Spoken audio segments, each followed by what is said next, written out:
ప్రభు బలలో పాల్గొనకు మునుపు పరిశుద్ధ లేఖనములో నుండి కొన్ని మాటలు మనము ధ్యానించి ఆ ప్రభు బలలో పాల్గొందుదాం. మొదటి కొరింథీయులకు రాసిన పత్రిక 11వ అధ్యాయం 152వ పేజీ, 153వ పేజీ, 152, 53వ పేజీల్లో మొదటి కొరింథీయులకు రాసిన పత్రిక 11వ అధ్యాయాన్ని గమనించగలరు. 28వ వచనాన్ని అందరం కలిసి చదువుకుందాం. మొదటి కొరింథీ 11:28. కాబట్టి ప్రతి మనుషుడు తన్ను తాను పరీక్షించుకొనవలెను, అలాగూ చేసి ఆ రొట్టెలోని తిని ఆ పాత్రలోనిది త్రాగవలెను. 31, 32 వచనాలు కూడా కలిసి చదువుకుందాం. అయితే మనలను మనమే విమర్శించుకునే ఎడల తీర్పు పొందకపోదుము. మనము తీర్పు పొందిన ఎడల లోకముతో పాటు మనకు శిక్షా విధి కలగకుండానట్లు ప్రభువు చేత శిక్షింపబడుచున్నాము. ప్రభు సహాయం కొరకు చిన్న ప్రార్థన చేసుకుందాం. పరిశుద్ధ తండ్రి, నిత్యుడగు మా ప్రభువ, ఆకాశ మహాకాశ పట్టించాలి మీ ఆశ్చర్యకుడా, మా విమోచకుడా, నీతిమంతుడా, నీతిశూరుడా, నీకు వందనాలు స్తోత్రాలు చెల్లిస్తున్నాము. నీ పరిశుద్ధ బలను సమీపిస్తున్న కొలది పరిశుద్ధ తండ్రి, మా కన్నా ముందు మీరు బల దగ్గర ఆసీనుడై ఉన్నందులకు వందనాలు. మా అందరినీ కనిపెట్టుకున్నందుకు స్తుతిస్తున్నాము. మీరు మమ్మల్ని గమనిస్తున్నారు. మా అంతరంగములు ఎరిగిన దేవుడు ఓ తండ్రి, నీ లేఖనాలతో మమ్మల్ని దర్శించుము, మాతో మాట్లాడు. నీ పరిశుద్ధ బలం మీద ప్రభువా, మేము పరిశుద్ధ చేతులతో పాల్పంపులు పొందడానికి మాకు సహాయం చేయండి. మా అందరికీ సాత్వికమైన మనస్సు, వాక్యము అంగీకరించే సాత్వికమైన మనస్సు, లోబడే స్వభావము దయచేయండి. కృప చూపించేది, సహాయం చేయండి. వెనుకలిగే చెవులు గ్రహించే హృదయం అనుగ్రహించేది. మీ రాజును శిలుచాటు మరుపరిచి కొలతలేని ఆత్మతో అభిషేకించి ఈ ప్రజలతో మీరే నేరుగా మాట్లాడమని వేడుకుంటున్నాను. ఏర్పడించే ప్రతి శబ్దమును లయపరచండి. ఘనత మహిమ ప్రభావంలో నీకు ఆరోపిస్తూ యేసుక్రీస్తు వారికి పరిశుద్ధమైన నామంలో ప్రార్థించడం వేడుకుంటున్నాము తండ్రి, ఆమేన్. మనము ప్రతి వారము ఈ పరిశుద్ధ బల్ల యొక్క పాల్పొంపులు పొందడానికి సంఘముగా కూడి వస్తున్నాం. ఎప్పుడు మనందరికీ ఒక ప్రమాదం వచ్చి ఉంటుంది, ఒక భయం. ఏది మనము తరచుగా చేస్తూ పోతామో ఆ పనిలో ఒక విధమైన నిర్లక్ష్యత ఏర్పడుతుంది. కొంతకాలమైన తర్వాత ప్రభు పనులు ఎందుకు పాల్పొందుతున్నామో కూడా తెలియకుండా పాల్పొందుతూ ఉంటాం. లేఖనము చాలా స్పష్టంగా హెచ్చరిస్తుంది. వివేచింపక అంటే వివేచన లేకుండా, గ్రహింపు లేకుండా తిని త్రాగువాడు శిక్షావిధి కలుగుటకై తిని త్రాగుచున్నాడు. ఇప్పుడు ఈ ప్రభు బల దగ్గరికి వచ్చేటప్పుడు కొన్ని విషయాలు మనము జ్ఞాపకం చేసుకోవాలి. సర్వసాధారణంగా ఒక బోర్డు పరీక్ష జరుగుతున్నప్పుడు ఇక్కడ కూర్చున్న వారిలో చాలామంది చదువుకున్న వాళ్ళు ఉన్నారు. మన పిల్లలందరూ స్కూల్కి వెళ్తూ ఉంటారు. సంవత్సరానికి పెద్ద పరీక్షల సమయంలో పరీక్ష పత్రాలు, ప్రశ్న పత్రాలు ఇవ్వక ముందు ఆ పరీక్ష జరిపించే టీచర్ ఎవడైతే ఉంటాడో, లెక్చరర్, ఆయన బిగ్గరగా ఒక ప్రకటనను ప్రకటిస్తాడు. ఎంతమంది పరీక్షలు రాస్తారో మీ అందరికీ అలవాటు. ఆ మాటలు ఏ మాటలు పలుకుతాడు అంటే, పిల్లలారా, పరీక్ష రాసే ముందు మీ జేబుల్లో కానీ మీ ఒంటి మీద కానీ ఎక్కడైనా పరీక్షకు తప్ప మిగతా ఏ కాగితాలున్నా, సెల్ ఫోన్లున్నా, స్లిప్పులున్నా, ఏమున్నా సరే అవి ముందు నా ఎదుట ఉంచబడిన ఈ బల్ల మీద తీసుకొచ్చి పెట్టండి. అలా కాకుండా వాటిని మీరు దాచుకుని పరీక్ష రాసే సమయంలో కనుక మీరు పట్టుబడితే మీరు పరీక్షకు అనర్హులు, డిబార్ అయిపోతారు. ఇంకా పరీక్ష రాయడానికి వీలుండదు, మిగతా పరీక్ష రాయడానికి వీలుండదు. సో ఇది దేనికి సూచన అంటే స్వయ పరీక్ష, సెల్ఫ్ ఎగ్జామినేషన్. నీ అంతట నువ్వు పరీక్షించుకుని, నీ అంతట నువ్వు ఎక్కడైనా స్లిప్పులు దాచుకున్నావా, నీ అంతట నువ్వు తీసుకొచ్చి మళ్ళీ దగ్గర వేసేసి ఏదో పరీక్ష రాద్దాం అనుకున్నాం, ఆ స్లిప్పులు పెట్టి గోల్డెన్ మార్కులు తెచ్చేసుకుందాం అనుకున్నాం. ఇప్పుడు భయం వేస్తుంది, దొరికిపోతే మొత్తానికి జీవితం నాశనం అయిపోతుంది. కాబట్టి మనకి ఎందుకులే, ఆ పాస్ మార్క్ వస్తే చాలు, పాస్ అయితే చాలు అని మారు మనసు వచ్చింది. వెంటనే ఆ స్లిప్పులు గట్రా అన్నీ తీసేసి ఆ టేబుల్ మీద పెట్టేసి, సార్ ఇంకా నా దగ్గర ఏమీ లేవు కదా, నిర్భయంగా వెళ్ళి పరీక్ష రాసుకో. అర్థమవుతుందా? మనం అందరము ఈ స్కూల్లో విద్యార్థులమే. ప్రభు మనకి బోధకుడై ఉన్నారు. ఇప్పుడు ప్రభు ఈ పరీక్షలో మిమ్మల్ని మీరే విమర్శించుకుంటే మీకు తీర్పు ఉండదు. నేను నిన్ను డిబార్ చేసేంత వరకు తెచ్చుకోవద్దు. ఈ పరీక్షకు శాశ్వతమైన అనర్హత వేటు మీ మీద పడకూడినట్లు ముందు మీ అంతటా మీరే పరీక్షించుకోండి. అలాంటివి ఏమైనా ఉంటే ఫస్ట్ ప్రభు వాళ్ళ దగ్గర విడిచిపెట్టండి. ఎందుకు ఈ మాట చెప్తున్నాను అంటే, ఎప్పుడైతే ఒక విశ్వాసి తన జీవితాన్ని పరీక్షించుకుంటాడో వాడి జీవితంలోంచి రెండు వెలుగులోకి వస్తాయి. ఒకటి మంచి, రెండోది చెడు. ఒకటి మంచి, రెండోది చెడు. ఎప్పుడైతే ప్రభు వాళ్ళ దగ్గరికి వచ్చి నేను పరీక్షించుకుంటానో, నా మంచిని పక్కన పెట్టి నా చెడును నేను విడిచిపెట్టాలి. నా మంచిని పక్కన పెట్టి నా చెడును నేను విడిచిపెట్టాలి.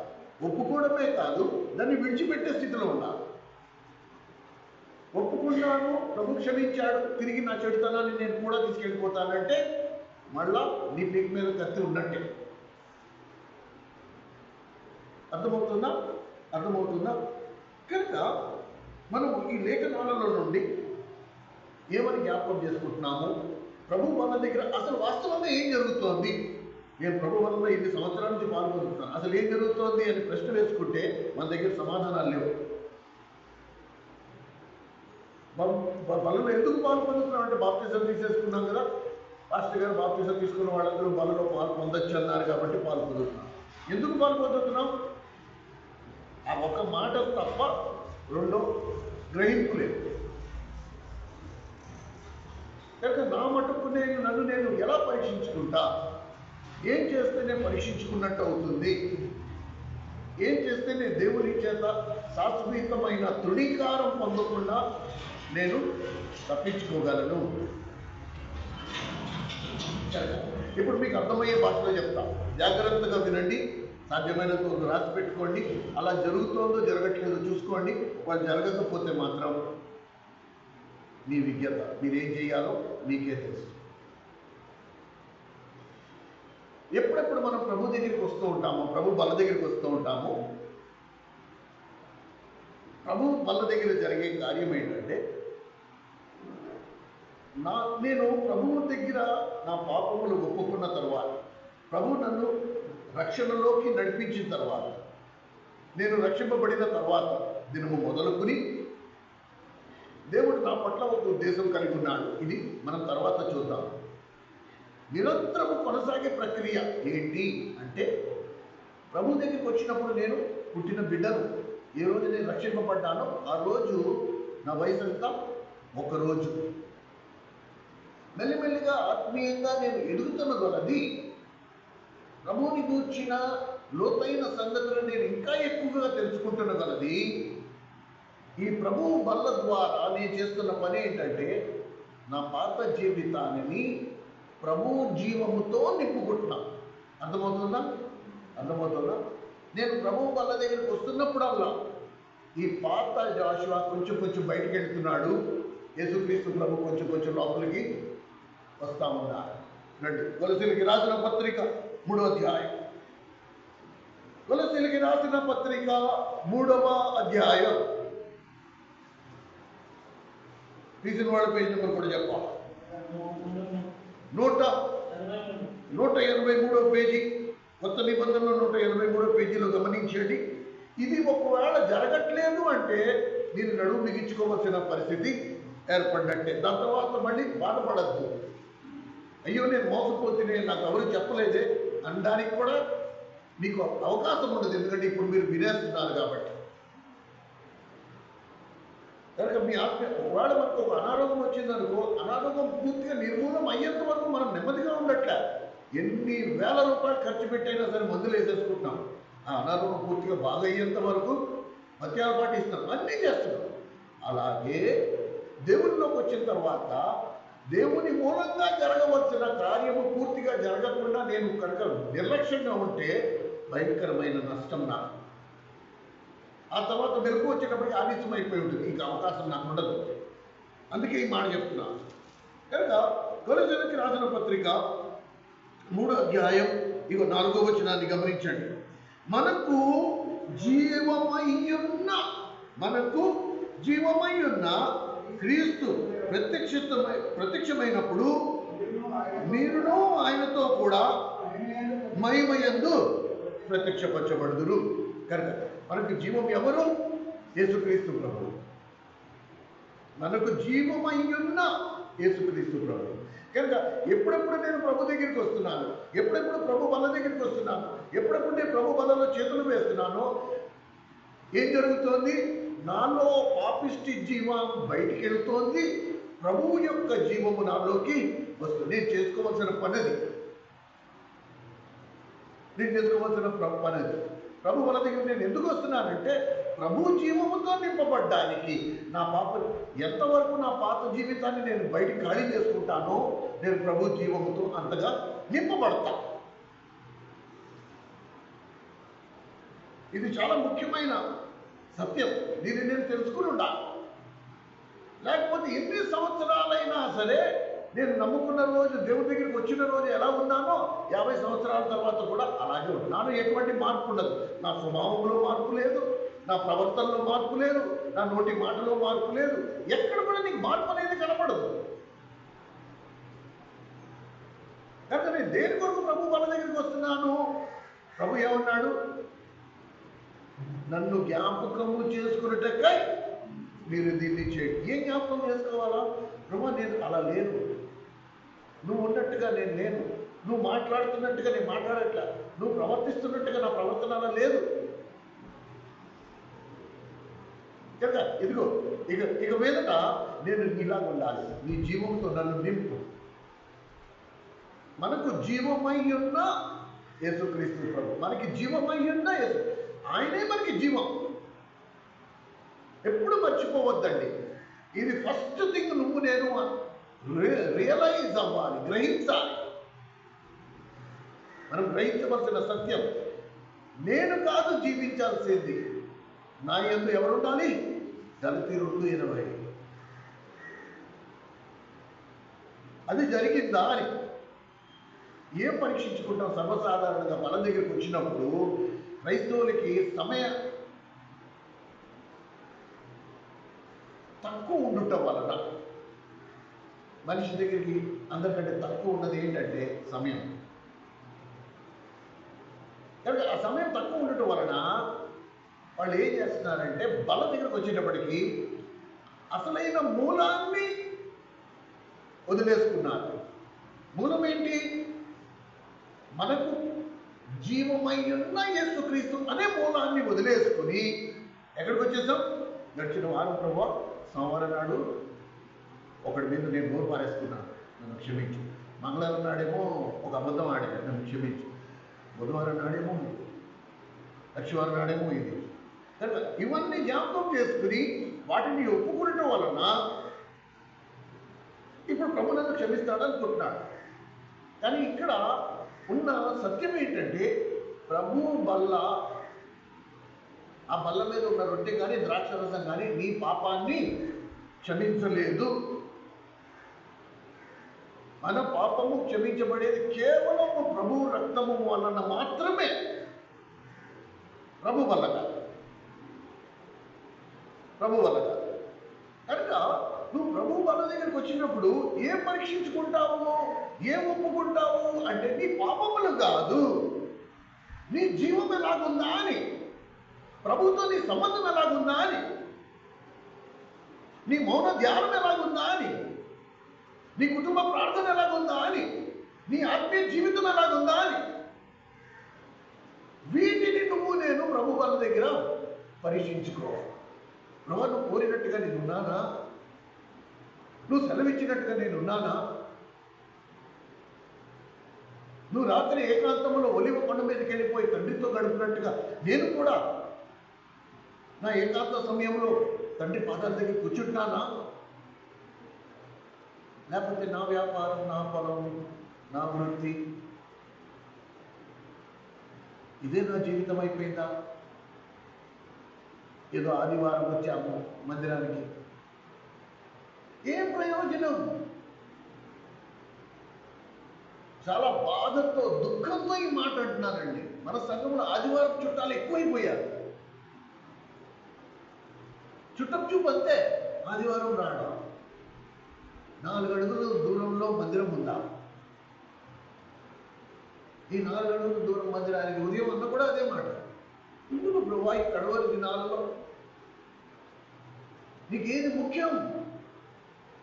నువ్వు దేని కొరకు సిద్ధపడుతున్నావు? దేని కొరకు దేవుణ్ణి నమ్ముకున్నావా అని? నీ రోగాలు తగ్గడానికా, నీ అప్పులు తీరడానికా, నీ కష్టాలు తగ్గడానికా? దానికి నువ్వు దేవుణ్ణి నమ్ముకోగల. నువ్వు ఇంట్లో ఉన్నా కూడా పోతాయి అన్నీ. నువ్వు వాళ్ళ దేవుని మందిరానికి ఏం వెళ్ళట్లేదే, వాళ్ళ అప్పులు తీరట్లేదా? తీరుతున్నాయే. వాళ్ళ కష్టాలు పోవట్లేదా? పోతున్నాయే. దానికి నువ్వు దేవుని నమ్ముకోగల. నువ్వు దేవునికి నమ్ముకున్నావు అంటే పాపినైన నేను నీ వంటి పరిశుద్ధుడిగా నేను మారాలి అంటే నువ్వు నాకు కావాలి. నీ పరిశుద్ధతలో నేను పాలు పొందాలంటే నువ్వు నాకు కావాలి. నువ్వే నాకు జీవమై ఉన్నప్పుడు నీకు వేరుగా ఉండి నేను ఎలా బ్రతకగలను? శరీరం మట్టి, ఒకరోజు ఇది మట్టిలో కలిసిపోద్ది. సార్లో గేదె కూడా బతుకుతుంది, నువ్వు బతుకుతున్నావు. తేడా ఉందా లేదా? మనకి బయట సార్లో కట్టిన పశువుకి తేడా ఉందా లేదా? ఏంటా తేడా? దేవునితో సహవాసం నువ్వు మాత్రమే చేయగలవు, గేదెలు చేయలేదు. వాటికి ఆత్మ లేదు, నీకు మాత్రమే దేవుడు ఆత్మనిచ్చాడు. కానీ ప్రభు మన దగ్గరికి వచ్చినప్పటికీ ఏం పరీక్షించుకుంటాం మనము? ఏం పరీక్షించుకుంటాం అంటే, ప్రభా నా జీవితం ఎలాగుంది? నీ ముఖకాంతి నా మీద ప్రకాశింపజేస్తున్నావు. నా బ్రతికి ఎలా ఉంది? నేను ఎలా ఉన్నాను?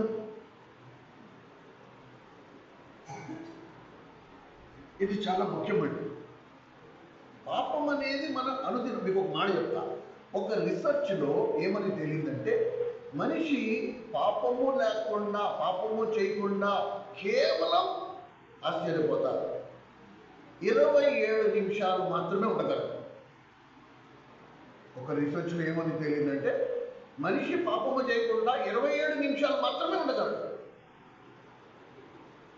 ఆ తర్వాత ఒక తలంపులోను, ఒక చూపులోను, ఒక మాటలోను, ఒక ఆలోచనలోను, ఒక క్రియలోను ఎక్కడో అక్కడ వాడు పాపం చేయడం తథ్యం. అలాంటప్పుడు ఒక రోజులో ఎన్ని 27 నిమిషాలు ఉన్నాయి? ఆ లెక్కన నువ్వు నేను ఎన్ని పాపాలు చేసుకుంటూ వెళ్ళిపోతున్నాం?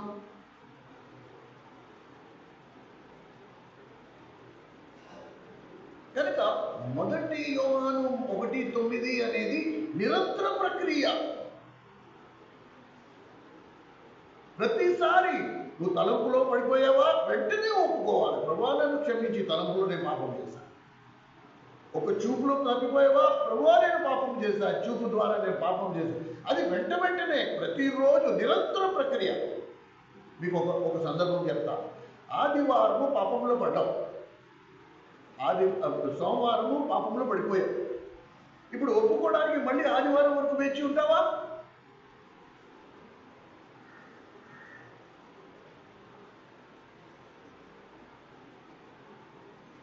కనుక పాపం విషయంలో అయితే ప్రభు వాళ్ళ దగ్గరికి రావక్కర్లా. ఆయన నమ్మదగిన వాడు, నీతిమంతుడు కనుక మన పాపం మనము ఒప్పుకుని నెడల ఆయన ప్రతి పాపముని మనల్ని పవిత్రులుగా చేయి. విషయం అక్కర్లా, నువ్వు బల దగ్గరికి రావక్కర్లా. నువ్వు దేని విషయం రావాలి? నీ ఆత్మీయ జీవితం. నీ జీవితం ప్రభు దృష్టిలో ఎలాగుంది? ఆయనకి అంగీకారయోగ్యంగా ఉందా?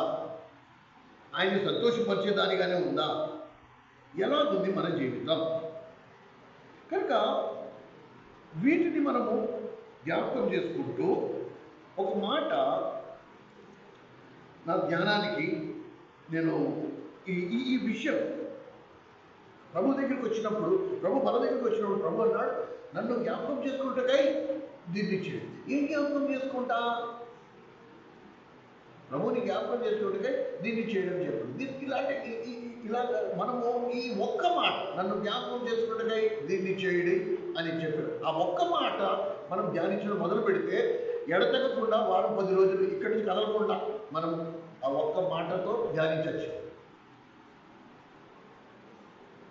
నన్ను జ్ఞాపకం చేసుకుంటకై దీన్ని చేయడి అన్న మాట ఒకవేళ మనం గమనిస్తే, నేను ప్రభుని జ్ఞాపకం చేసుకోవాలి అంటే ఆ మాటకి అర్థం ఏమొచ్చింది? నేను ఆయన్ని మర్చిపోయాను.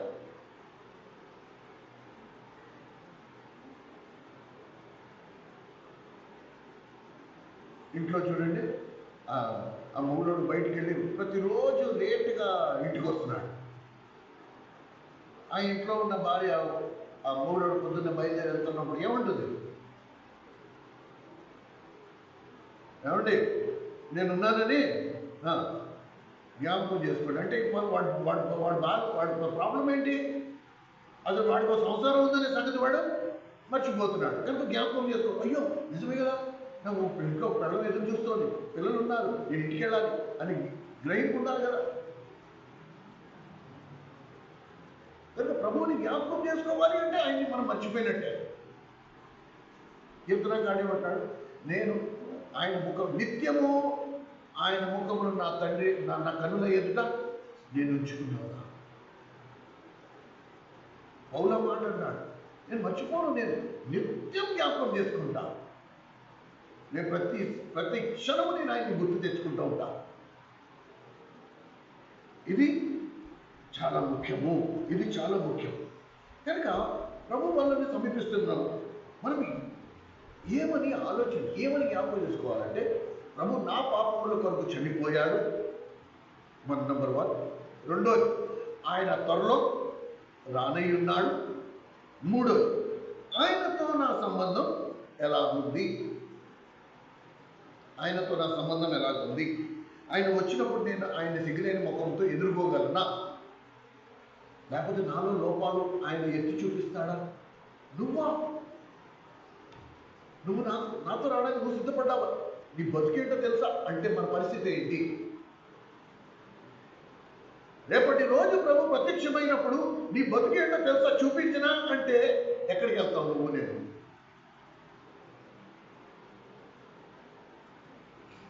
ఎక్కడికి వెళ్తామండి? ఆదివారం నీ మందిరానికి వచ్చిందని చెప్పుకుంటావా? ఏసయ్యా ఆదివారం నీ మందిరానికి వచ్చాను అని చెప్పుకుంటావా? అలా చెప్పుకుంటే తీసుకెళ్తాడా నిన్ను? కాబట్టి ఏం పరీక్షించుకోవాలి ప్రభు వాళ్ళ దగ్గరికి? నా మౌన ధ్యానం ఎలాగో? ఏకాంతంలో ప్రభుత్వ సమయం గడిపావా? ఆయన మాట ఎప్పుడైనా విన్నావా? ఆ మౌడాడు భార్యతో ఏదైనా చెప్దామనుకుంటా అంటే చిటికి మాటికి ఎప్పుడు చూస్తా 24 గంటల వంటిల్లో ఉండడం, లేకపోతే అక్కడెక్కడో ఉండడం, లేకపోతే సెల్ ఫోన్లో ఉండడం, లేకపోతే ఇంకెక్కడో అవతల సోదేసుకుని కూర్చోవడం. ఆ మౌడాడు పరిస్థితి ఏమంటాడు? విసిగిపోయి ఏమంటాడు? నీ బతికింతే, వదిలే, ఫినిష్ అయిపోయిందా? ఆ తర్వాత మళ్ళీ ఈమెకి జ్ఞాపకం వచ్చి భర్తతో మాట్లాడదామన్నా కూడా ఇంకా అవకాశం ఉండదు.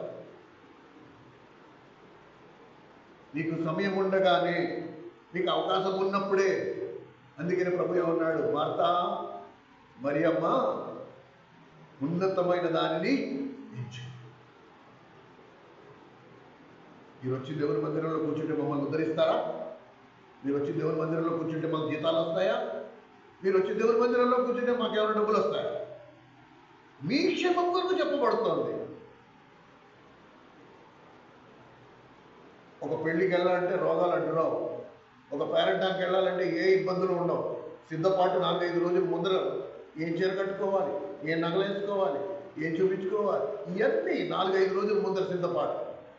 చివరికి అడిగికొని వచ్చిన తర్వాత నేను చూసిన అందరికంటే పెద్ద వింత ఏంటి తెలుసా, మెళ్ళో మంగళసూత్రం పసుపు తాడున్నా కూడా నామోషి అని చెప్పి పక్కింటి దాన్ని మంగళసూత్రం మెళ్ళో వేసుకుని వెళ్ళిన వాళ్ళు కూడా నేను చూశాను.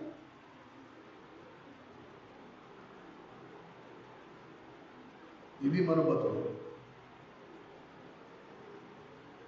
ప్రభు కొరకు ఏంట్రా నువ్వు చేసిన త్యాగం అంటే ఏ గుడ్డు లేదు, టైం లేదు, అంతే. టైం లేదు, మన దగ్గర ఏం లేదంటే టైం లేదు. దేవుడు అందరికీ వీటికి నువ్వు నేను లెక్క చెప్పాలి. దేవుడు నీకు ఇచ్చిన ఆయుష్ విషయంలో నువ్వు కానీ ఒకరోజు లెక్క చెప్పాలి. ఏం చేసావు నీ జీవితంలో? పెళ్ళిళ్ళకి పేరెంటానికి వెళ్ళారని చెప్పుకుంటావు, చూసుకో. ఇదే పరీక్షించుకో. నీ ఇంటికి ఆమెడు దూరాన్న 4 అడుగుల దూరాన్న మందిరం పెట్టా. నువ్వు మందిరానికి వెళ్ళడానికి నీకు కష్టమైపోయిందా?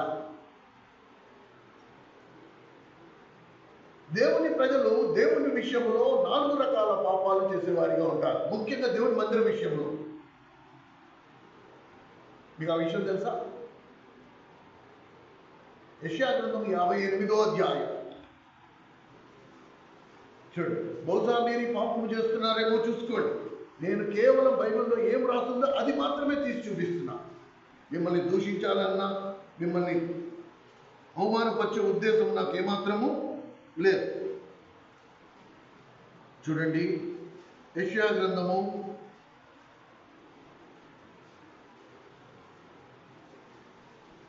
58వ అధ్యాయం 618 19వ పేజీలో చూడండి, 13వ వచనం. మీరు చేసే 4 పాపాలు ఏంటంటే, నా విశ్రాంతి దినమున మొట్టమొదటిది వ్యాపారం, రెండోది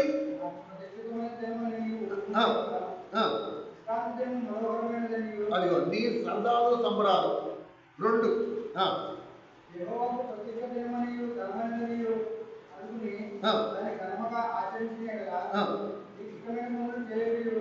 అదిగో మూడోది పనులు, వ్యాపారం, 4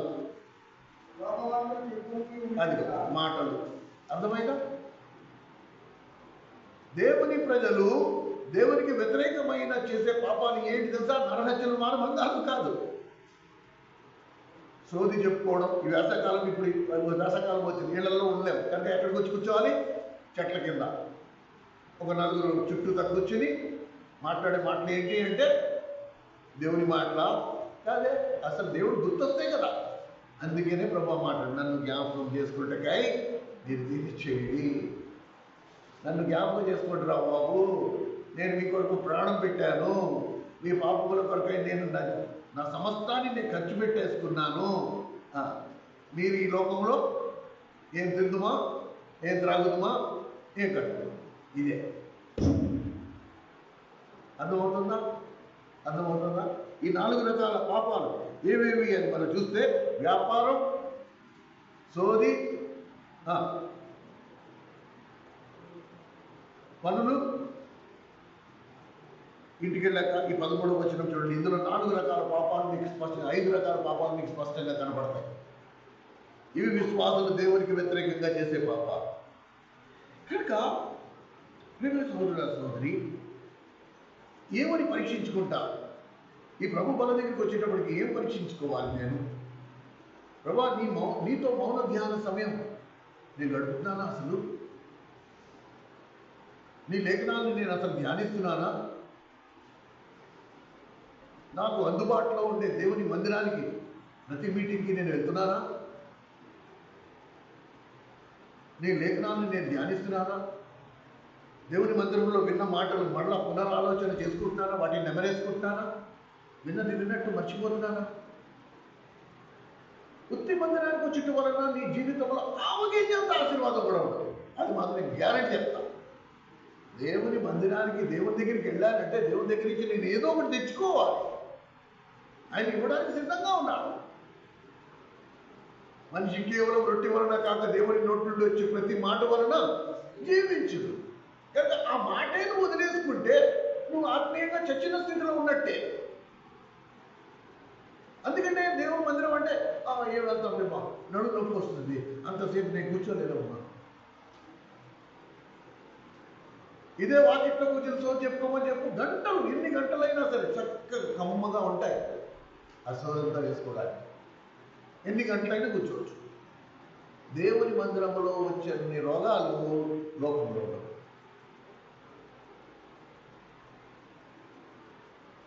ఏమని పరీక్షించుకోవాలా? ఏం పరీక్షించుకున్నాం ప్రభు బలంలో? ఏమని పాలు పొందేస్తున్నాం మనం కళ్ళు మూసుకుని? ఆ రొట్టె ముక్క నోట్లో వేసుకుని ఆ ద్రాక్షరసం గొంతులో పోసేసుకుంటున్నామే. దేని కొరకు పోసుకుంటున్నాం? దేని కొరకు నువ్వు చేసేది అది? కొంచెం ఆలోచన చేసుకున్నాం మనం, కొంచెం ఆలోచన చేసుకున్నాం. ఏమని పరీక్షించుకోవాలి అంటే ఒక మాట చూపిస్తాను.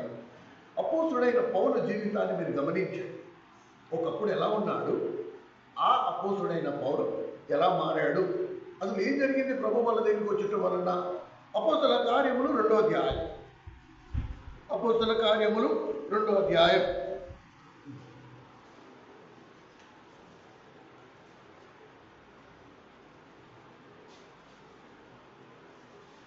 21వ వచనం.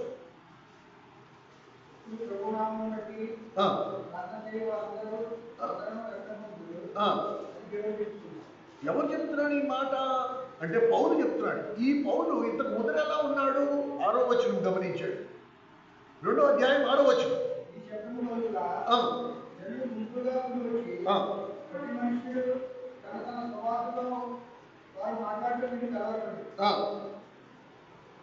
అందరూ ఉగ్రాంతి నుండి ఆశ్చర్యపడి, ఇదిగో మాట్లాడుతున్న మీరందరూ గలిలీయులారా? మనలో ప్రతివాడు తాను పుట్టిన దేశపు భాషతో మీరు మాట్లాడితే మనం వింటున్నామే, ఇదేమి పార్టీలు ఆదీయులు. దమస్కు మార్గమున పౌలు ఎప్పుడైతే ప్రభుని ప్రభు దర్శనం కలిగిందో పౌలు ఒక ప్రశ్న అడిగాడు. ఏమన్నాడు తెలుసా? ప్రభువా, ఇప్పుడు నన్ను ఏం చేయమంటావు? ప్రభు ఇప్పుడు నన్ను ఏం చేయమంటావు అంటే, మీరు అదే 2వ అధ్యాయము ప్రారంభ వచనాలలో మీరు గమనిస్తే అది పేతురు చెప్పిన మాట. సారీ పౌలు కాదు, పేతురు చెప్పిన మాట. ప్రారంభ వచనాలలోనే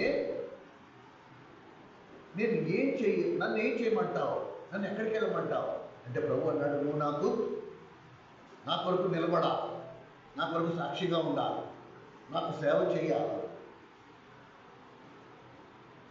కనుక మీరు గమనించండి, ఎంతమంది రక్షింపబడ్డారో వాళ్ళందరికీ ప్రభు చెప్పే మాట ఇదే.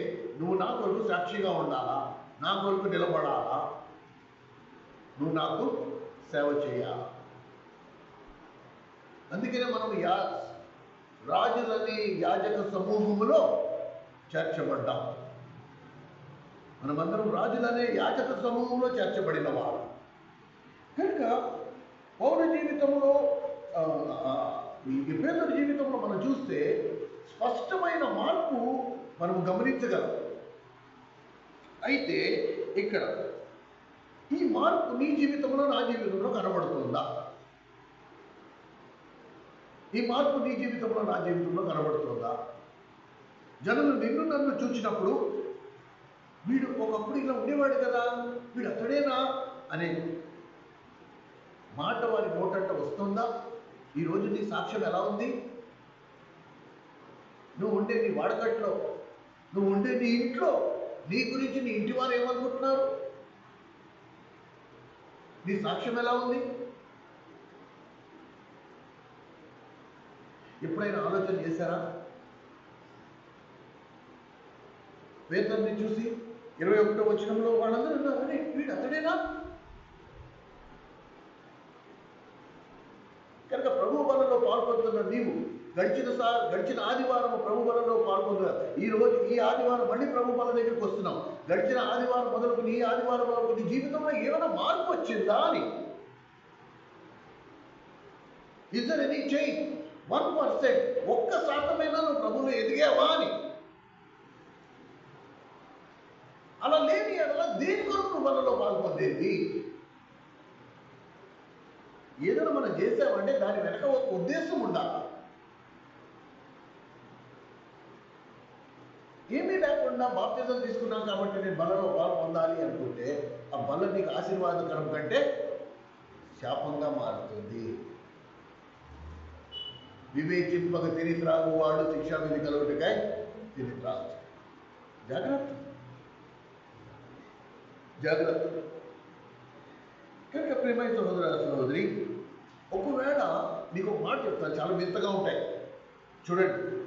ఒకవేళ జనము నీ జీవితంలోకి లోతుల్లోకి తొంగి చూసినట్టే, ఒకవేళ వాళ్ళకి ఆ అవకాశము ఆధిక్యత ఒకవేళ వాళ్ళు కలిగిందనుకో, ఒకవేళ నీ నా జీవిత లోతుల్లోకి తొంగి వాళ్ళు చూడగలిగితే వాళ్ళు ఏమంటారు తెలుసా? ఇదే క్రైస్తవ్యం అయితే ఇలాంటి క్రైస్తవ్యం మాకు వద్దు.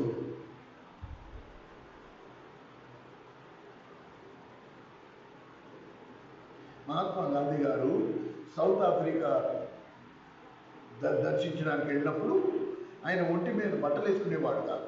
ఒంటి తుండు మీద వేసుకున్నాడు, కింద మంచి కట్టుకున్నాడు. అలాంటి స్థితిలో ఆయన్ని అక్కడ వాళ్ళందరూ ప్యాంటు చొక్కాలందరూ వేసుకున్న వాడు దిగంబరుడిగా చూసి ఈయన్ని ఆ రైల్లోంచి బయటకు గెట్టేశారు. బయటకు గెట్టేయగానే ప్లాట్ఫామ్ మీద పడిపోయిన మహాత్మా గాంధీ గారు ఏమన్నారు తెలుసా? ఒకవేళ దేవుని నమ్ముకున్న క్రైస్తవుడు బైబిల్లో రాయబడిన ప్రతి మాటను ఆచరించి కనుక జీవిస్తే ప్రపంచ భూగోళం అంతా కూడా క్రైస్తవ భూగోళంగా మారిపోద్ది. ఇంక ఇతర మతాలకి అసలు చోటే ఉండదు. నిజంగా కనుక దేవుని నమ్ముకున్న వారందరూ బైబిల్లో రాయబడిన ప్రతి మాటను అనుసరించి నడుచుకున్నట్లయితే మొత్తం భూమి అంతా క్రైస్తవ భూమి కింద మారిపోతుంది. ఇంకా వేరే మందిరాలు, గుళ్ళు, గోపురాలు అవేముండవు. అంత శక్తి దేవుని వాక్యంలో, అంత శక్తి ఉంది.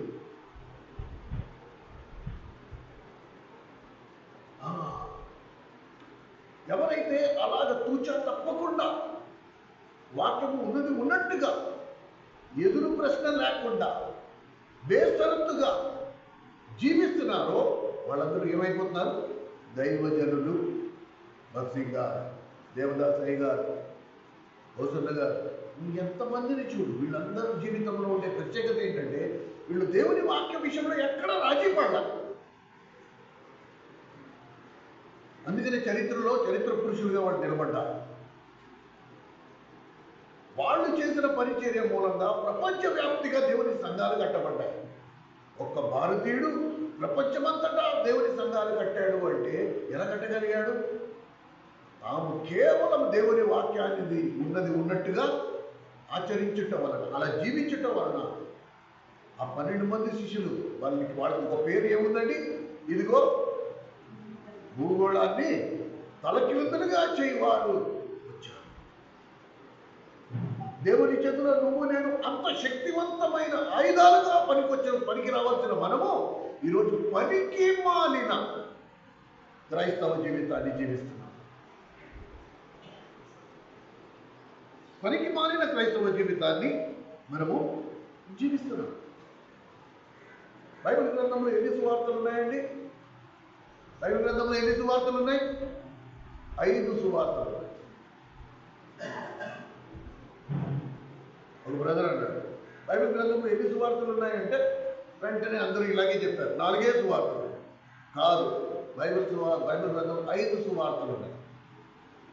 మరి 5వ సువార్త ఏది అంటే, 5వ సువార్త ఎవరు? నువ్వు. నీ జీవితమే 5వ సువార్త.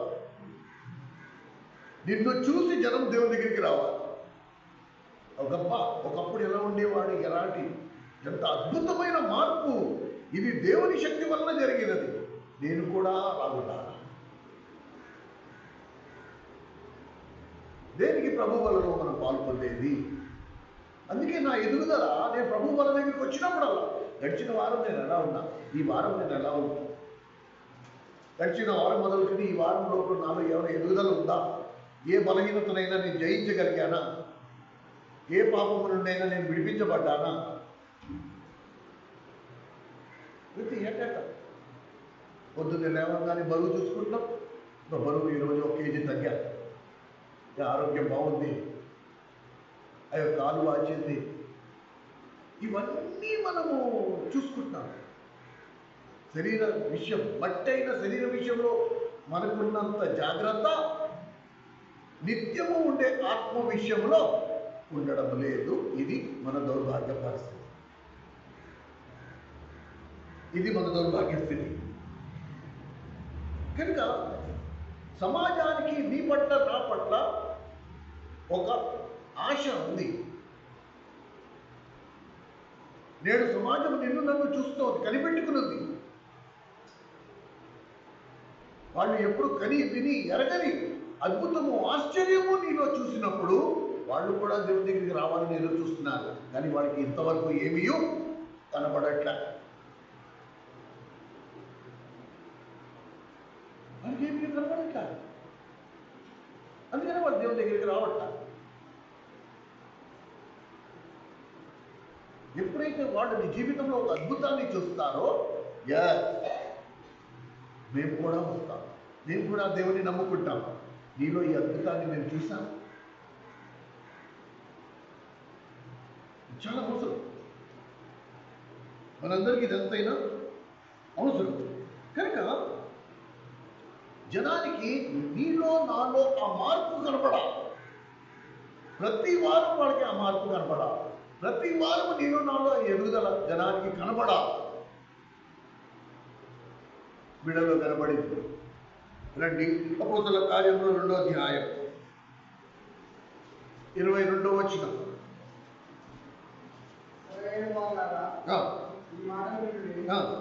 దేవుడు మొదలైన వ్యక్తిగత అద్భుతములను, మహత్కార్యములను, సృష్టిక్రియలను ఈ మధ్య చేయించి ఆయనను తన వలన కృషిపొందిన వారిగా మీకు కనబడుతుంది. చూసారా, వీళ్ళు ఎవరు?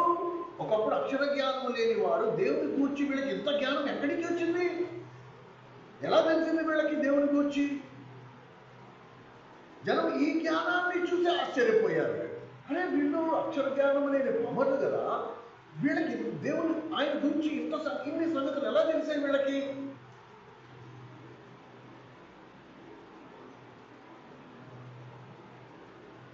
ప్రేమ సహోదరుడు, సహోదరి, ఉదయం లేచిన మొదలుకొని సాయంకాలం వరకు ఎంతమందికి నువ్వు దేవుని గురించి చెప్తున్నావు?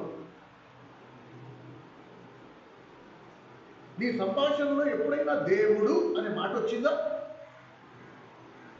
దేవుడు నా జీవితంలో ఇది చేశాడు అని ఎంతమందికి చెప్తున్నావు? ఈ వారంలో నా జీవితంలో ఈ అద్భుతం దేవుడు జరిగించాడు అని ఎంతమందికి చెప్పావు? ఇన్ని ఆదివారాలు అయింది దేవుని మందిరానికి వస్తున్నావు, ఇన్ని సంవత్సరాల నుంచి దేవుని మందిరానికి వస్తున్నావు. నీ ఎరుగు పొరుగు ఇంటి వారిని ఎవరినైనా సరే ఒక్క ఆదివారం అయినా మా మందిరానికి రా అని ఆహ్వానించి దేవుని మందిరానికి తీసుకురాగలిగావా?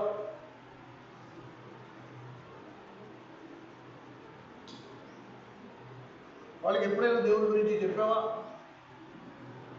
వెంటనే మనకి సమాధానం ఏమవుతుంది సార్? మాకు అంటే దేవుని గురించి చెప్పడం మాకు చేత కాదు, మీలాగా మాకు చదువు అక్కర్లా.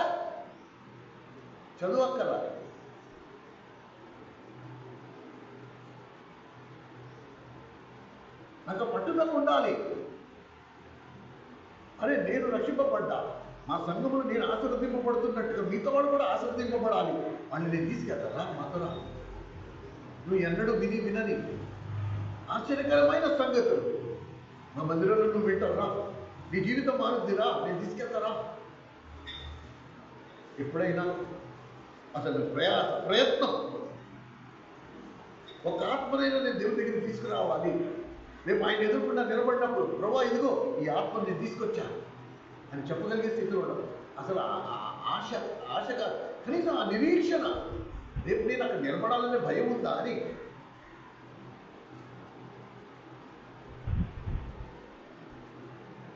దగ్గరలో మందిరం ఉంది, వారమంతా కూడికలు ఉన్నాయి. ఒక కూడికి వచ్చేది లేదు, పెట్టేది లేదు. ఆదివారం ఎవరు ఉద్ధరించడానికి వచ్చేది? దేనికి వస్తున్నాం నువ్వు మందిరానికి?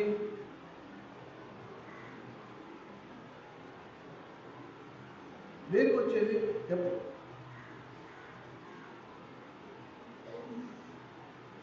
దేని కొరకు మీరు దేవుని నమ్ముకున్నది? ఆదివారం దేవుని మందిరానికి వెళ్ళడానికా? మీతో ఎక్కడికి వెళ్ళడానికి మీ రోగాలు మీకు అడ్డం? మీతో దేనికి? దేవుని మందిరం విషయంలో నిర్లక్ష్యం ఎందుకంటే ఇక్కడ మీకు శిక్ష లేదు. మీ ఇష్టం వచ్చినట్టు మీరు రావచ్చు, మీ ఇష్టం వచ్చినట్టు మీరు వెళ్ళిపోవచ్చు. ఎవరు మిమ్మల్ని అడగరు. ఇదే మిగతా విషయాల్లో లేదు. మిగతా అన్నిటికీ మాత్రం కరెక్ట్ టైంకి వెళ్ళిపోవాలి. ఏమీ లేకపోతే కాళ్ళనడకని వెళ్ళిపోవాలి. దేవుడు అంత చురుగ్గా మనకి ఏమని పరీక్షించుకుంటావు ప్రభు వాళ్ళ దగ్గరికి వచ్చి? ఏమని పరీక్షించుకుంటావు చెప్పు? అసలు రేపు దేవుని రాజ్యంలో ఏ ముఖం పెట్టుకుని వెళ్తానా అని అది ఆలోచన ఉందా? ఆ గ్రహింపు ఉందా?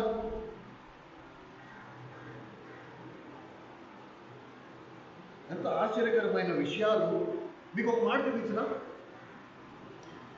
నిజంగా దేవుని ఆత్మతో నడిపించబడేవాడు, ఒక్కసారి దేవుని రుచి చూసిన వాడు, దేవుని దర్శనము కలిగి ఉన్నవాడు, దేవుని ప్రేమ రుచి చూసి కలిగిన వాడు ఏం చేస్తాడో తెలుసా? గలతీయులకు రాసిన పత్రిక 1వ అధ్యాయం 18వ వచనం. గలతీయులకు రాసిన పత్రిక 1వ అధ్యాయం 18వ వచనం. గలతీ 1వ అధ్యాయం 18వ వచనం.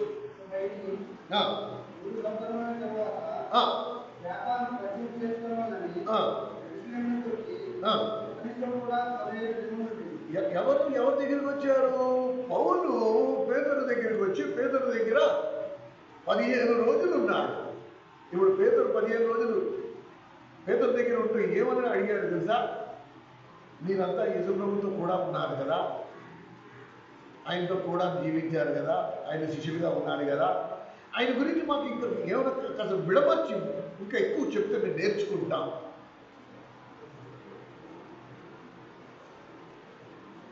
ఈ 3 సంవత్సరాలు వెతికి ఆయన 12 మంది శిష్యులు పౌలంట, ఒక ఆయన ఉన్నాడు, పేతురంట ఒక ఆయన ఉన్నాడు, ఆయనతోనే తిరిగాడు.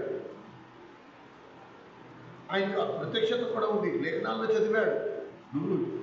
నిన్ను వదిలేసి మేము ఎక్కడికెళ్ళం, నువ్వు జీవం కలిగిన దేవుని కుమారుడు, అంత గొప్ప ప్రత్యక్షత కలిగిన దైవజనుడు ఫలానా చోట ఉన్నాడు. 3 సంవత్సరాలు పట్టింది. ఎప్పుడు ఆయన్ని కలుసుకుంటానా, ఎప్పుడు ఆయన్ని ప్రభువుని గురించి అడుగుతానా, నేను నేర్చుకుంటానా, నేను తెలుసుకుంటానా అనుకున్నాడు. 15 రోజులు ఆయన దగ్గర ఉన్నాడు. ప్రభు గురించి ఇంకేమైనా ఉందా చెప్పాలంటే ఇక ఇంతే అంటే ఇంతే కాదు, ఇంకేమైనా చెప్పండి. ప్రేమైన సోదరుడా సోదరి, ఈ ఆదివారపు చుట్టరికం తప్ప ఎప్పుడైనా సరే నీ జీవితంలో సేవకుడి దగ్గరికి వెళ్ళి, లేకపోతే సంఘ పెద్దల దగ్గరికి వెళ్ళి, ఎవరి దగ్గరికైనా అనుభవజ్ఞుల దగ్గరికి వెళ్ళి, ఇదిగో దేవుడి గురించి నాకు 2 మాటలు చెప్పండి అని ఎప్పుడైనా నువ్వు అడిగావా? ఏం లేదు మన దగ్గర, దానికి టైం లేదు.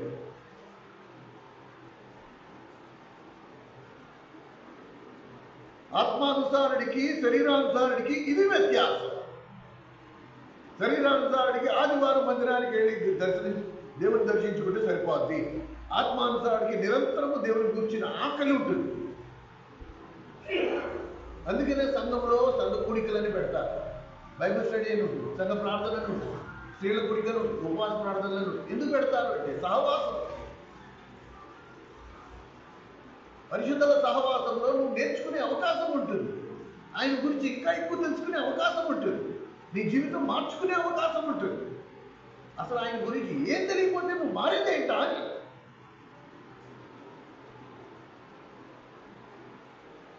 అసలు దేవుని మందిరానికి వెళ్ళడమే చాలా గొప్పతనం అనిగా ఫీల్ అయిపోతూ బాప్తిజం తీసేసుకున్నాం కాబట్టి అంతా అయిపోయింది అనుకుంటే ఎక్కడికి తీసుకెళ్తుంది ఇది? నిన్ను ఎక్కడికి తీసుకెళ్తుంది? నువ్వు ఇంకా సిద్ధపడాలని నీ గురించి ఆలోచన చేస్తున్నాడా? నీ మీద దయ చూపవలనని ఆయన ఇంకా నిలిచి ఉన్నాడా? నువ్వు నేను పబ్బం గడుపుతామా, కాలక్షేప ఆయన పేరు చెప్పుకుంటా, ఆదివారాలు చుట్ట చూపు.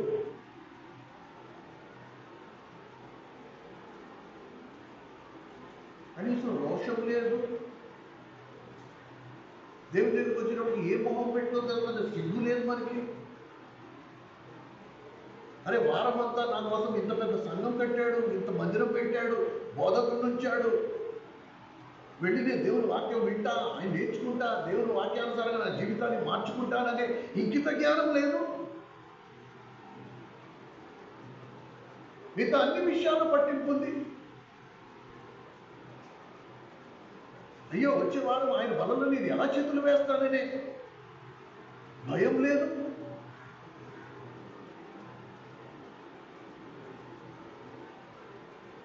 దున్నపోతు మీద వర్షం కురిసినట్టే. ఇది మనల్ని ఎక్కడికి తీసుకెళ్తుంది?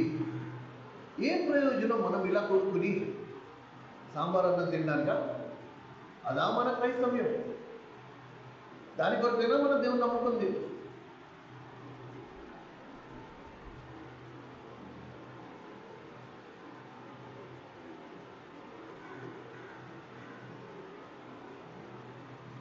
రండి 9వ అపోస్తలుల కార్యములు 9వ అధ్యాయం.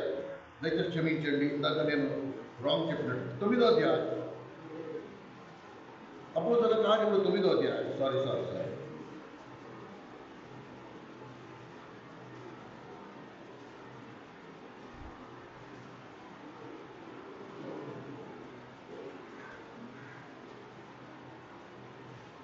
అపోస్తలుల కార్యములు 9వ అధ్యాయం 22వ వచనం, 22వ వచనం, 23, 25 వరకు 23వ వచనం నుండి. అపోస్తలుల కార్యములు 9వ అధ్యాయం 23వ వచనం నుండి.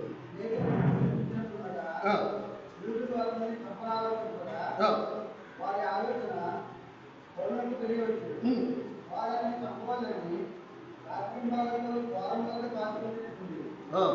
కనుక అతని శిష్యుడు రాత్రి వేళ అతన్ని తీసుకుని పోయి కంపలో ఉంచి ఓడకుండా అతనిని కిందికి దింపు.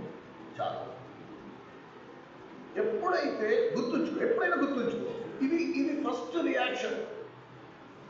నువ్వు దేవునిలో బలపడుతున్న కొలది ఒకప్పుడు నీకు మిత్రులుగా ఉన్నవారే నీకు శత్రువులుగా మారిపోతారు, నిన్ను చంపడానికి చూస్తారు.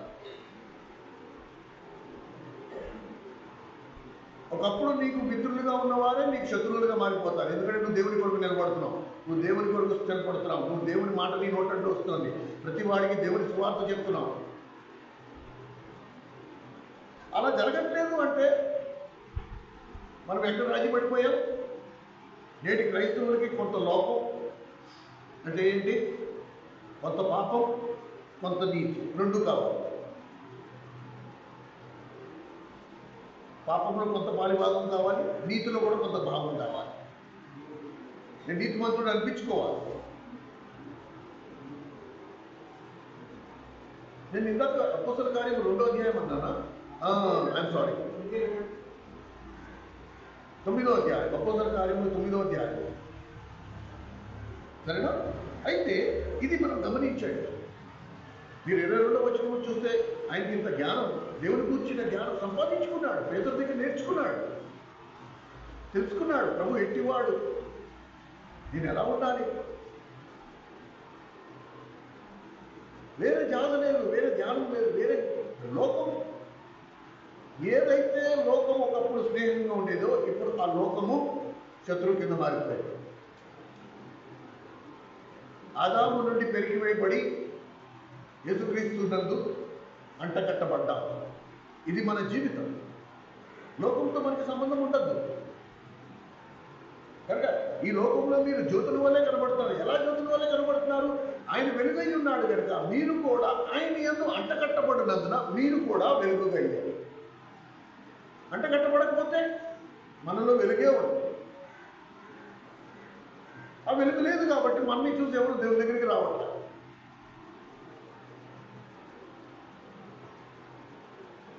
ఎప్పుడైతే నేను క్రీస్తు అనే చెట్టు అమ్రానికి అంటకట్టబడ్డానో ప్రభువు నుండి సారము నాలోకి వస్తుంది, ఆయన లక్షణాలు నాలోకి వస్తాయి, ఆయన ఆకలి, ఆయన నీతి, ఆయన బలం, అన్నీ ఆయన ప్రార్థన,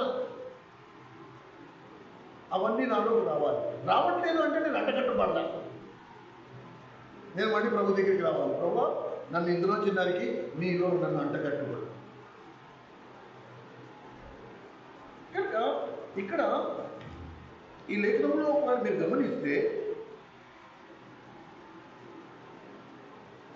ఈ 9వ అధ్యాయం 26వ వచనం చూడండి. 9వ అధ్యాయం 26 అపోస్తలుల కార్యములు 9వ అధ్యాయం 26వ వచనం.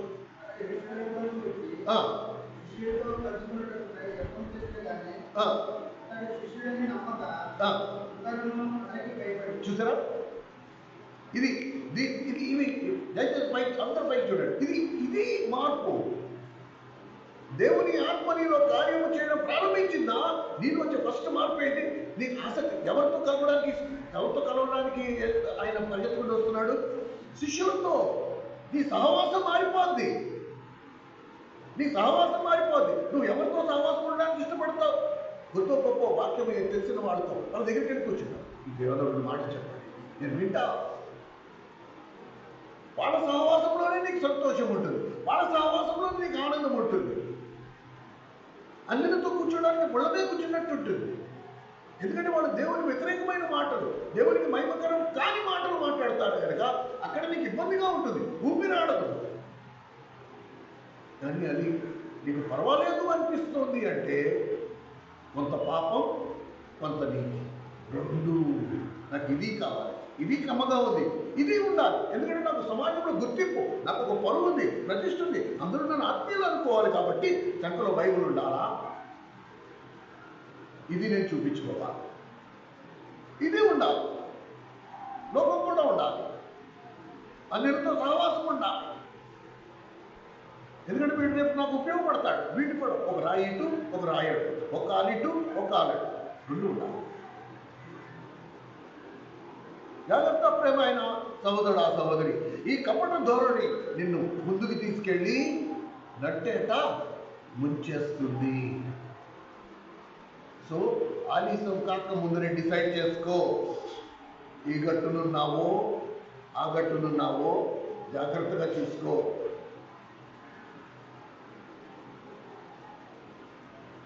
పౌలుకప్పుడు అన్యుడు, వ్యాపారవేత్త కుమారుడు, మూలతో ధనం ఉంది, కానీ ఎవరితో సహవాసం ఉండడానికి వెతుక్కుంటున్నాడు?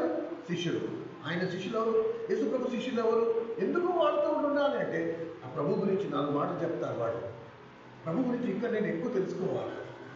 ఆయన పడిన శ్రమలు, ఆయన ధరించిన ముళ్ళ కిరీటం, ఆయన వీపు కొరడాలతో కొట్టబడిన ఆ దెబ్బలు, ఆ బాధ, శిలువలో ఆయన కాచిన రక్తం, ఆయన చెమట రక్త బొట్లుగా మారాయే ఆ సందర్భాలు ఎలా ఉన్నాడు? తప్పిపోకుండా, రాజీ పడిపోకుండా ఎలా ఉన్నాడు?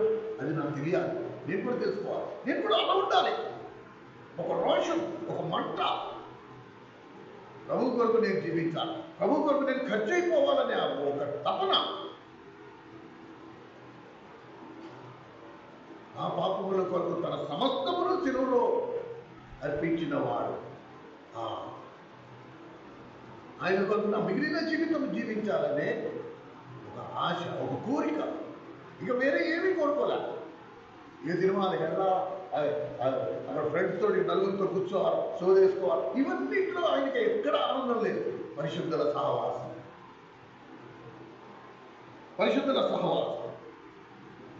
ప్రియమైన సహోదరుడా, సహోదరి, ఫిబ్రవరి 10:25లో ఆ హెచ్చరిక, ఆయన రాకడ సమీపిస్తున్న కొలది మీరు సమాజముగా కూడుకొనుట మానక ఇంకా ఎక్కువ పరిశుద్ధులుగా సమాజంగా కూడుకోండి, సంఘముగా ఎక్కువ మీటింగులు పెట్టుకోండి, ఎక్కువ సార్లు కూడుకోండి.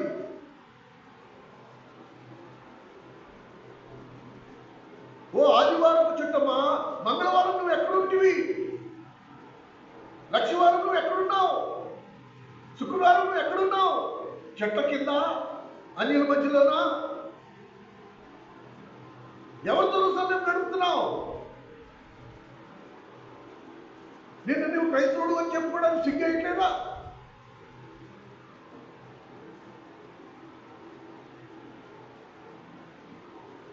లాభం ఉంటే దేవుడు కావాలి, మనకి ఏదైనా దొరికితే దేవుడు, ఏం దొరకకపోతే దేవుడు అక్కలా. ఎవరికి ఇస్తున్నాడు హెచ్చరికలు? ఆ దినము సమీపిస్తున్న కలది ఎవరు ఏ దినం? ప్రభు రాకడ దినము సమీపిస్తున్న కలది. మీరు సమాజంగా కూడుకున్నట మానక మరింకా అధికముగా కూడుకునుడి.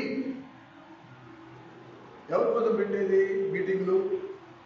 మేము దుప్పట్లు కప్పుకుని పడుకోలేక, ఏమండి, మేము సుఖపడలేక అవసరమా మాకు? చెప్పండి. దేవుడి పని అనే కదా చేసేది. రాత్రి పగళ్ళు దేవుడి వాక్యం ధ్యానించి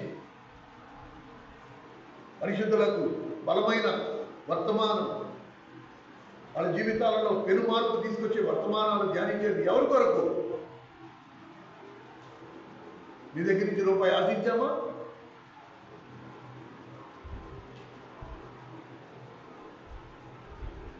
అది వారికి మొహం చూపించడం వల్ల ఎవరికి నష్టం?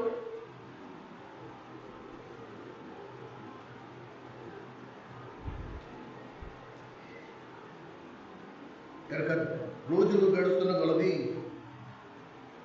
అది హఠాత్తుగా వస్తుంది. ఒక రోజు రాబోతోంది.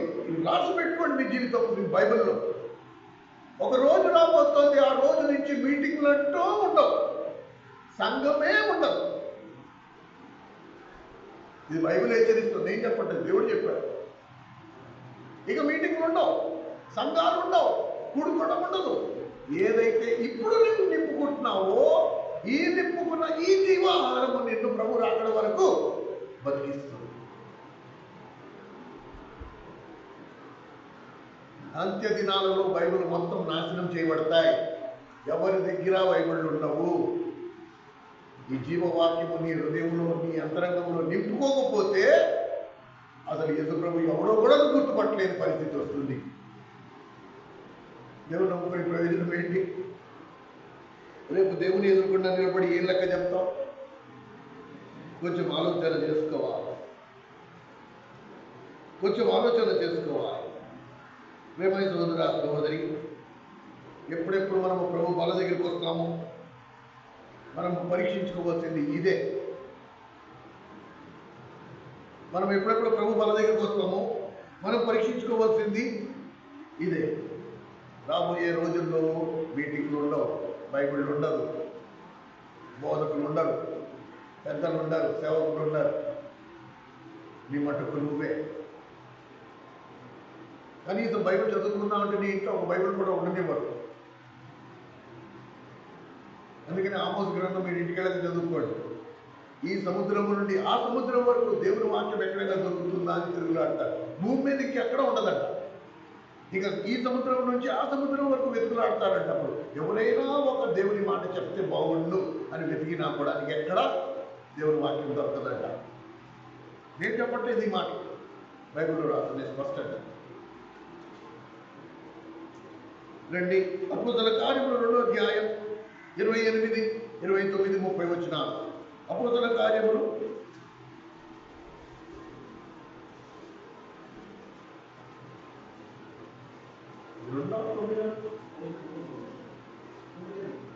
9వ అధ్యాయం. చదవండి.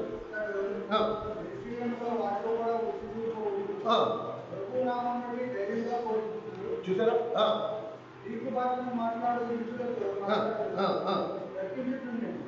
వారు అతని తప్ప ప్రయత్నం చేసి కానీ సహోదరులు దీన్ని తెలుసుకుని అతని కైసరికి తోడుకుని వచ్చి చూసారా? ఇదే నేను ఇందాక చెప్పాను. మనం ఎంతమందిని బోధిస్తున్నాము ప్రభువుని గురించి? మనం ఎంతమందిని ప్రభు దగ్గరికి తీసుకొస్తున్నాము?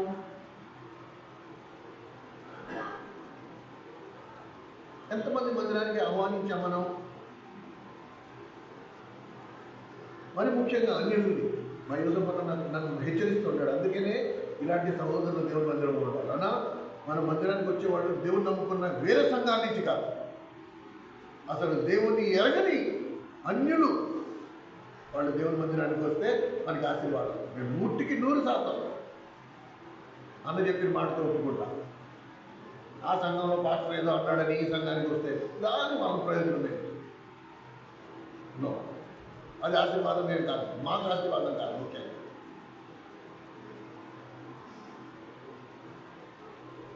అలా వచ్చిన వారు పోనీ ఇక్కడ మా మిగతా వాళ్ళు ఎలా ఎదిగారో అలా ఎదగడానికి ప్రయత్నిస్తారంటే ఆ మునుపు వేసిన పునాది అదే పద్ధతి, అందులో మార్పు ఏమి ఉండదు.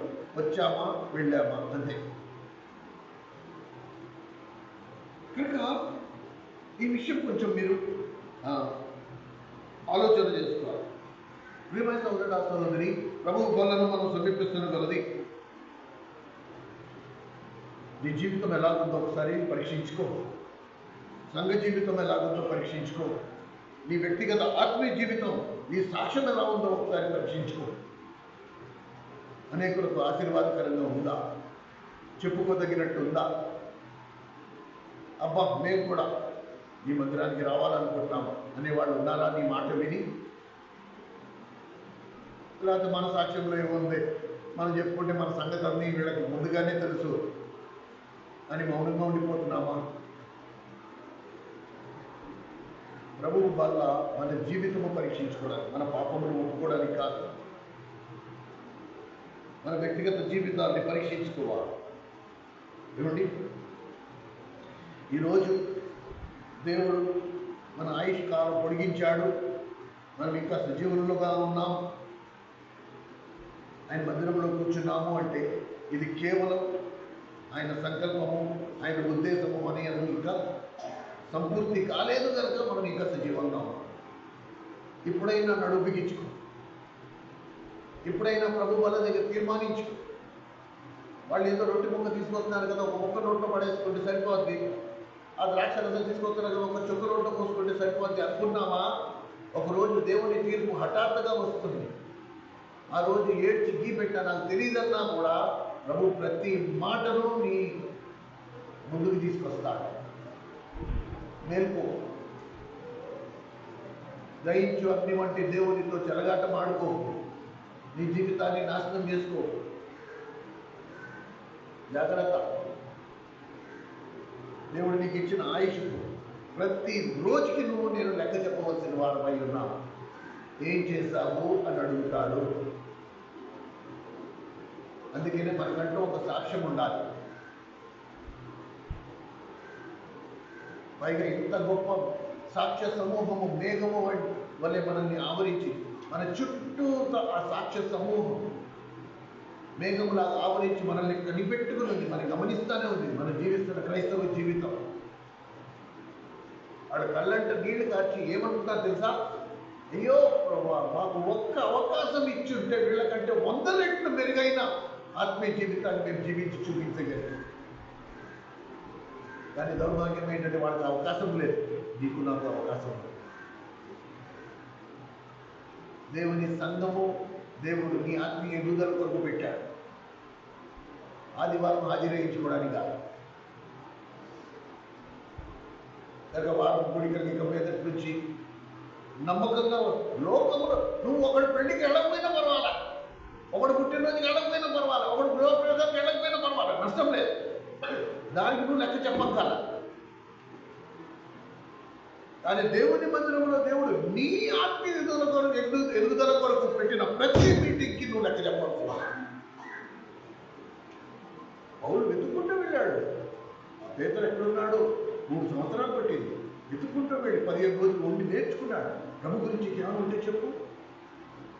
ఇంకా ఏమైనా ఆశపడ్డాడు? ఆయన శిష్యులతో సహవాసం ఉండాలి. చెట్ల కింద కూర్చొని సోదేసుకోవాలని ఆశపడ్డా. ఎంతకాలం ఎండమండిపోతుంది, అది కొబ్బరి చెట్టు కింద కూర్చుందాం, అక్కడ కూర్చుందాం, సోదేసుకుందాం. ఎప్పుడు నేను ఎన్నిసార్లు చెప్పాను, దేవుడి యొక్క చక్కటి మందిరం ఇచ్చాడు, మందిరంలో కూర్చుని పుస్తకాలు ఉన్నాయి, బైబిళ్ళు ఉన్నాయి, కానీ ధ్యానిద్దాం, చదువుకుందాం, 10 మందికి మనం ఆశీర్వాదకరంగా ఉందాం, 10 మందికి ప్రభు గురించి చెప్దాం. రేపు ఎలాంటి సాక్ష్యంతో మనం ప్రభు దగ్గర వెళ్ళబోతున్నామో పరీక్షించుకుందాం. లేక ప్రభువు వల్ల మన జీవితాన్ని పరీక్షించుకోవడానికి, ప్రభు నా జీవితం ఎలా ఉంది, నువ్వు కోరుకున్నట్టుగా లేదు,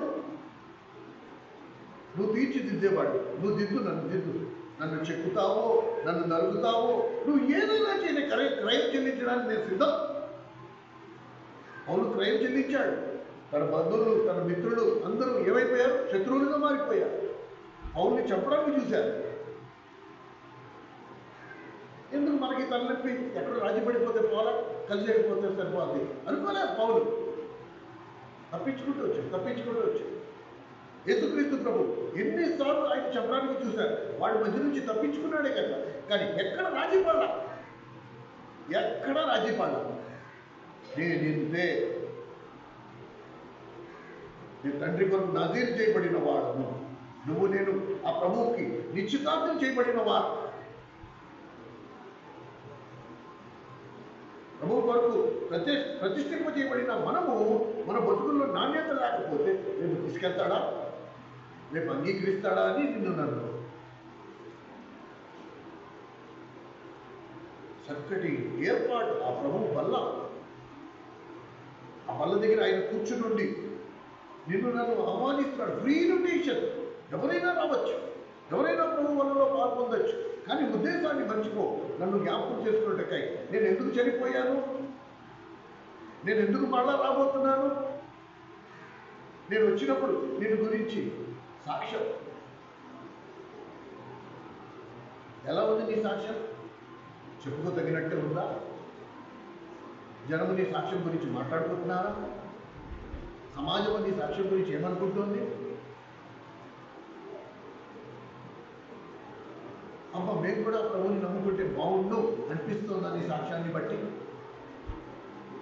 వద్దు ప్రభువా, నేను అలా లేను, నువ్వు కోరుకున్నట్టు నా సాక్ష్యం లేదు, నన్ను క్షమించు, నువ్వేం చేస్తావో చెప్పు, నన్ను ఏం చేయమంటావో చెప్పు.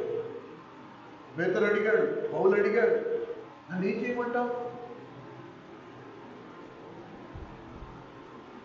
నువ్వేం చేయాలని చెప్తా, నువ్వు లేచి ఫలానా చోటుకి వెళ్ళు. ఏం చెప్పాడు? నువ్వు నా ప్రభు సాక్షిగా నిలబడాలా, నువ్వు నాకు సేవ చెయ్యాలి. ఇదే ప్రభు ప్రతి ఒక్కరి దగ్గర నుంచి కోరుకున్నది. నిన్ను రక్షించింది దేనికి? నీ అప్పులు తీర్చడానికి కాదు, నీ రోగాలు బాగు చేయడానికి కాదు. నిన్ను రక్షించింది దేనికి? నువ్వు ప్రభు కొరకు నిలబడతావని. వివాహమైన ప్రతి భార్య తన భర్త మహిమ కొరకు, తన భర్త కీర్తి కొరకు, తన భర్త గౌరవం కొరకు ఎలాగైతే పరిశుద్ధంగా నిలబడుతుందో, తన కాపురం పరిశుద్ధంగా చేసుకుంటుందో, అలాగే ప్రతి విశ్వాసి క్రీస్తు కొరకు నాజీరు చేయబడిన వాడు, ప్రతిష్ఠింపబడిన వాడు, నిశ్చితార్థం చేయబడిన వాడు. ఆ పెళ్లి కుమారుడు రానయ్యున్నాడు. ఈ సిద్ధపాటు ఎలా ఉందో చూసుకో. రండి ప్రార్థన చేసుకుందాం.